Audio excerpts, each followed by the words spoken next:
حضور کے بعد اگر کسی نے دعویٰ کیا نبوت کا تو وہ کذاب، دجال، جھوٹا، کافر. اور جس کسی نے بھی اس کی تصدیق کی، اس کو باندھ لیا، وہ بھی دائرہ اسلام سے خارج، مرتد. یہ قانونی اہمیت ہے، قانونی اہمیت ہے. کوئی شخص مسلمان رہا یا نہیں رہا، یہ تو بڑا اہم مسئلہ ہے، قانونی مسئلہ ہے. اس کی بیوی کا اس سے نکاح جو ہے وہ ختم ہو گیا اگر اس نے کسی حضور کے بعد کسی نبی کی نبوت کا اقرار کر لیا یا خود اپنے نبی ہونے کا دعویٰ کیا، وہ پھر مرتد ہے، واجب القتل ہے. سورہ احزاب کی آیت ما کان محمد ابا احد من رجالکم ولکن رسول اللہ وخاتم النبیین. محمد صلی اللہ علیہ وسلم اے مسلمانوں تم میں سے کسی مرد کے باپ نہیں ہیں. زید ابن حارثہ کو اگر حضور نے منہ بولا بیٹا بنا لیا تھا تو منہ بولا بیٹا کوئی حقیقت نہیں رکھتا، ورنہ آپ کسی مرد کے والد نہیں ہیں. آپ کو اللہ نے بیٹے دیے بھی ابتدا میں، وہ فوراً فوت ہو گئے. آپ کے عمر کے آخری دور میں بھی حضرت ابراہیم کی ولادت ہوئی، حضرت ماریہ قبطیہ کے بطن سے، وہ بھی فوت ہو گئے بچپن میں. تو ما کان محمد ابا احد من رجالکم ولکن رسول اللہ وخاتم النبیین. وہ تو اللہ کے رسول ہیں اور نبیوں کی مہر ہیں، مہر لگ گئی. اب یہاں سے کوئی اور شے نہیں نکل سکتی، یہ بند ہو گیا راستہ. یہاں سے اب کسی اور نبوت کے اجرا کا سوال پیدا نہیں ہوتا. دیکھیے ایک جامع ترمذی میں روایت ہے حضرت ثوبان سے رضی اللہ تعالی عنہ. حضور نے فرمایا انہ سیکون فی امتی ثلاثون کذابون کلہم یزعم انہ نبی وَأَنَا خَاتَمُ النَّبِيِّينَ لَا نَبِيَّ بَعْدِي. آپ نے فرمایا میری امت میں 30 افراد ایسے اٹھیں گے جو دجال ہوں گے، کذاب ہوں گے، جھوٹے ہوں گے. ان میں سے ہر شخص جو ہے یہ گمان کرتا ہوگا اپنے بارے میں کہ وہ نبی ہے، حالانکہ میں خاتم النبیین ہوں. اور خاتم النبیین کے معنی کیا؟ لا نبی بعدی، اب میرے بعد کوئی نبی نہیں ہوگا. اس قانونی مفہوم کو بہت ہی عمدگی کے ساتھ یہاں واضح کر دیا گیا کہ اب چاہے دجال اٹھیں گے، حضور کے اپنے زمانے میں اٹھ گئے تھے، پھر اس دور میں تو بڑی تیزی کے ساتھ، بڑی رفتار جو ہے تیز ہو گئی ہے، زمانہ آخری آ رہا ہے. وہ 30 کی تعداد اب جو ہے پوری ہونی ہے. بہاءاللہ ایران میں اٹھا، غلام احمد قادیانی ہندوستان میں اٹھا. ابھی آپ کے ہاں ایک یوسف صاحب تھے، ان کو ویسے ہی ایک شخص نے گولی مار دی ہے سائیوال جیل میں، ورنہ وہ بھی کہتے تھے میں محمد ہوں صلی اللہ علیہ وسلم. معاذ اللہ ثم معاذ اللہ ثم معاذ اللہ. پچھلے دنوں خبر آئی تھی کہ ملتان میں کسی نے نبوت کا دعویٰ کر دیا ہے، وہ گرفتار کیا گیا، اس پر مقدمہ چل رہا ہے. تو یہاں حضور نے فرما دیا کہ 30 ہوں گے ایسے افراد میری امت میں سے کہ جو دعویٰ کریں گے وہ جھوٹے ہوں گے، کذابون، اور جو دعویٰ کریں گے نبوت کا، حالانکہ میں خاتم النبیین ہوں اور میرے بعد کوئی نبی نہیں. حضور کے بعد کوئی نبوت کا دعویٰ کرے گا یا کیا ہے، وہ دجال، کذاب، جھوٹا، کافر، مرتد، واجب القتل. یہ اس کا قانونی تقاضا ہے. بدقسمتی سے صورت کیا ہوئی، عالم اسلام میں اس سے پہلے جب بھی کسی نے یہ کام کیا، جب تک مسلمانوں کی حکومتیں تھیں، انہیں قتل کر دیا گیا. آپ کو معلوم ہے کہ حضور کے فوراً بعد جو کھڑے ہو گئے تھے مسیلمہ کذاب اور بڑے بڑے مدعیان نبوت، ان کے خلاف جہاد کیا گیا، ان کو قتل کیا گیا، تہہ تیغ کیا گیا. بہاءاللہ ایران میں اٹھا تو وہاں چونکہ بہرحال مسلمانوں کی حکومت تھی، قتل کر دیا گیا. اب بھی کوئی بہائی ایران میں نہیں رہ سکتا، سب وہاں سے بھاگ چکے ہیں، کوئی نہیں رہ سکتا. کوئی وہاں آئے گا تو قتل کر دیا جائے گا. لیکن یہاں معاملہ یہ تھا کہ انگریز کی حکومت تھی، انگریز کی حکومت میں ہر شخص کو کھلی چھوٹ تھی.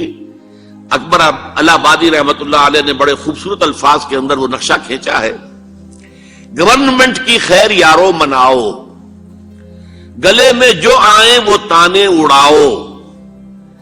کہاں ایسی آزادیاں تھی میسر، ان الحق کہو اور پھانسی نہ پاؤ.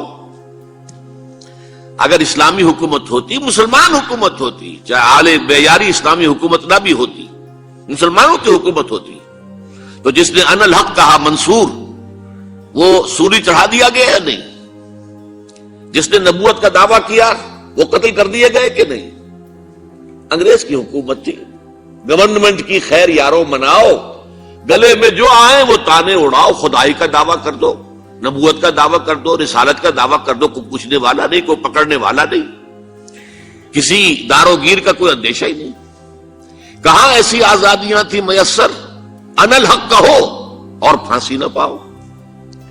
اسی زمانے میں ایک واقعہ یہ ہوا تھا، غلام احمد قادیانی نے ایک دعوتی خط لکھا کابل کے حکمران، اب میں بھول رہا ہوں کہ وہ امیر دوست محمد خان تھے یا امیر عبد الرحمان خان تھے، ان دونوں میں سے کسی کے سامنے وہ خط پہنچا، جیسے کہ حضور نے خطوط بھیجے تھے قیصر کو، کسریٰ کو، تو اس کو بھی شوق چرایا کہ میں بھی تو اب نبی ہوں، نبوت کا دعویٰ کر چکا ہوں، تو مجھے پڑوس کا ملک جو ہے افغانستان، وہاں کے بادشاہ کو دعوت دینی چاہیے کہ وہ مجھ پر ایمان لائے۔ جب وہ خط وہاں پہنچا ہے تو امیر کابل نے اسی خط پہ 2 الفاظ لکھ دیے اور واپس کر دیا۔ الفاظ کیا تھے؟ این جا بیا، یہاں آؤ ذرا اور یہاں آ کر تم دعویٰ کرو نبوت کا۔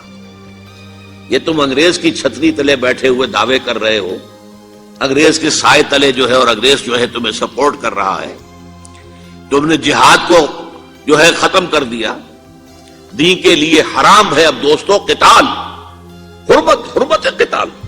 انگریز کو اور کیا چاہیے تھا؟ گلیڈسٹن نے جبکہ وہ وزیر اعظم تھا برطانیہ کا، اس نے کہا تھا اپنی پارلیمنٹ میں قرآن کو لہرا کر، جب تک یہ کتاب دنیا میں موجود ہے امن قائم نہیں ہو سکتا۔ یہ تو جہاد اور قتال کی بات کرتی ہے، تو ان کو اور کیا چاہیے تھا کہ اگر کوئی اس قتال کو ختم کر دے، منسوخ کر دے، اور مسلمانوں میں سے جذبہ جہاد اور قتال فی سبیل اللہ کو نکال دے، تو اس سے بڑی اور کیا خدمت ہوگی؟ لیکن یہ کہ اگر تمہیں یہ دعوت دینی ہے تو ذرا یہاں آؤ، ای جا بے آ، یہاں آ کے یہ دعوت دو مجھے، تاکہ تمہارے 14 طبق روشن ہو، تمہیں معلوم ہو کہ اس دعویٰ کرنے کا مطلب کیا ہے۔ لیکن ایک بات میں اب آپ سے عرض کر رہا ہوں، ہم پر اللہ کا بڑا کرم ہوا تھا، اس میں کوئی شک نہیں۔ اس ملک میں 1974 میں جو فیصلہ ہوا قادیانیوں کے غیر مسلم اقلیت قرار پانے کا، وہ واقعہ یہ ہے کہ بہت ہی مبارک فیصلہ تھا۔ اس کے لیے تحریک جو اٹھی وہ بھی بہت ہی عمدہ تھی، بہت پرامن تھی، بہت منظم تھی۔ مولانا سید محمد یوسف بن نوری رحمت اللہ علیہ اس کے قائد تھے۔ کوئی سیاسی لیڈر جو ہے اس میں نمایاں نہیں تھا، خالص دینی تحریک تھی۔ پھر اس وقت ہمارے ہاں حکمران ذوالفقار علی بھٹو، حالانکہ خالص سیکولر ذہن کا آدمی، اور قادیانیوں نے اسے سپورٹ کیا تھا 1970 کے الیکشن میں۔